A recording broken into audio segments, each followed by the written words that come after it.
ഇത് ഇറ്റലിയിലെ മിലാനിലുള്ള ഒരു തെരുവാണ്.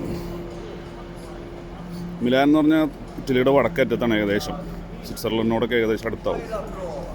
മിലാൻ്റെ പ്രത്യേകിച്ചാൽ 2015 എക്സ്പോ ആണെന്ന് പറയുന്നത്. 2020 അത് ദുബായിലായിരുന്നു. ദുബായ് ആയിരുന്നു പിന്നെ എല്ലാവരും ലോകത്തെല്ലാവരും അറിഞ്ഞു. 2025 എക്സ്പോ ഒരു മനുഷ്യൻ അറിഞ്ഞില്ല.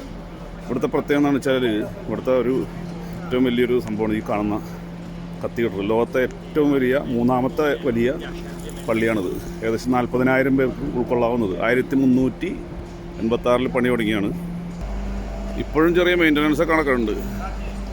600 കൊല്ലം പിടിച്ചു പക്ഷേ തീരാൻ. ഇത്രയും വലിയ പള്ളി പണിയാൻ കാശ് വേണ്ടേ? സംഭാവനകൾ കൂമ്പാരമായില്ല, അതുകൊണ്ട് നീണ്ടുപോയി. ഇത് ഒരു ഡെവിള്, ഒരു ചെകുത്താൻ 1386 ഒരു അരിസ്റ്റോക്രാറ്റിക് മനുഷ്യന് മറ്റേ സ്വപ്നദർശനം ഉണ്ടായിട്ട് അങ്ങനെ പണി തുടങ്ങിയ സാധനമാണിത്. ആളുകളോട് ഇങ്ങനെ വരുന്നുണ്ട്. അതാണ് പള്ളിയുടെ ഒരു വശം. എളിക്ക് കൈയും കുത്തി ചക്രവർത്തിയാരൊക്കെ നിൽപ്പുണ്ട്. പിന്നെ ഏതോ പാവപ്പെട്ട മനുഷ്യനും എല്ലാവരും ഉണ്ട് ഇവിടെ. ഈ പള്ളിയുടെ മുകളിൽ 2ാം ലോക മഹായുദ്ധത്തിൻ്റെ കാലത്ത് സഖ്യശക്തികൾ കൊണ്ടുവന്നിട്ട് ബോംബിട്ടുണ്ടായിരുന്നു. കാരണം മതങ്ങൾ തമ്മിലുള്ള യുദ്ധം വരുന്നില്ലല്ലോ, ദേശീയത. ലോകത്തെ ഏറ്റവും വലിയ പ്രശ്നം ദേശീയതയാണ്. എൻ്റെ കാണല്ല, ദേശീയതയാണ് ലോകത്തെ ഏറ്റവും വലിയ കാലുഷ്യം ഉണ്ടാക്കിയേക്കുന്നത്, കൊലപാതകങ്ങൾ നടത്തിയേക്കുന്നത്. പള്ളിയുടെ ഭിത്തിമേലാണ് ഈ കാണുന്ന പരസ്യം, അർത്ഥനഗ്നങ്ങളായ സ്ത്രീകളുടെ പരസ്യം. നമ്മുടെ പള്ളിയിൽ സമ്മതിക്കുമോ? ക്രിസ്ത്യാനിയുടെ പള്ളിയുടെ മുകളിൽ കൊണ്ടുവന്നിട്ട് ബോംബിട്ട്.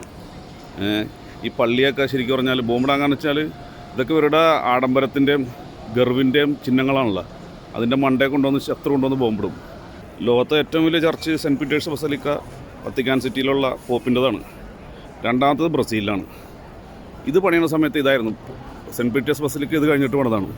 1600-കളിലാണ് സെൻറ്റ് പീറ്റേഴ്സ് ബസലിക്ക പണിയണത്. ഇതിൽ 40,000 പേര് കൊള്ളും. ബ്രസീലുള്ളതിൽ 40,000 പേര് കൊള്ളും എന്ന് പറയണത്. 60,000 പേര് നമ്മുടെ സെൻറ്റ് പീറ്റേഴ്സ് ബസലിക്കയിലും കൊള്ളും. ഇതിൻ്റെ ഒരു ചത്തുരം നോക്കിയേ, സ്ക്വയർ. അടുക്ക് ആരാണ്ട് കുതിരപ്പുറത്ത് നിൽപ്പുണ്ട്.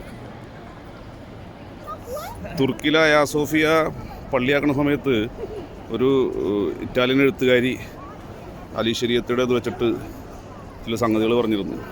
ഹയാ സോഫിയ പള്ളിയാക്കുന്നത് ഈ ഗർവിൻ്റെ മറ്റൊരു ലക്ഷണം കൊണ്ടാണ്. മതം അത്ര ഗർവിൻ്റേതല്ല, ആത്മീയമായ ചൈതന്യമുള്ള ഒന്നാണ്. പണ്ട് നമ്മുടെ ഔറംഗസീബ് ആണല്ലോ ഈ ജഹാംഗീറിൻ്റെ പരിപാടികളൊക്കെ നിർത്തിയത്. വലിയ വലിയ കെട്ടിടങ്ങളും മോണ്യുമെൻറ്റ്സ് ഉണ്ടാക്കുന്ന പരിപാടി.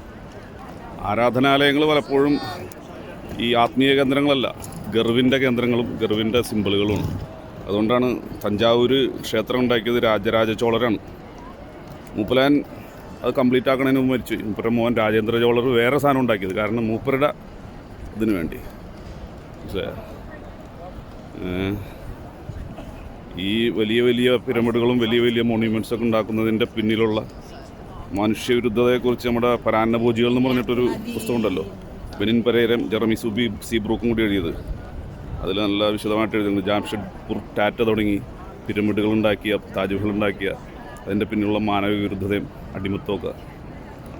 ഏതായാലും ഞാനിതിലൊരു നിലപാട് പറയുന്നില്ല, ചിന്ത കൂടുന്നു.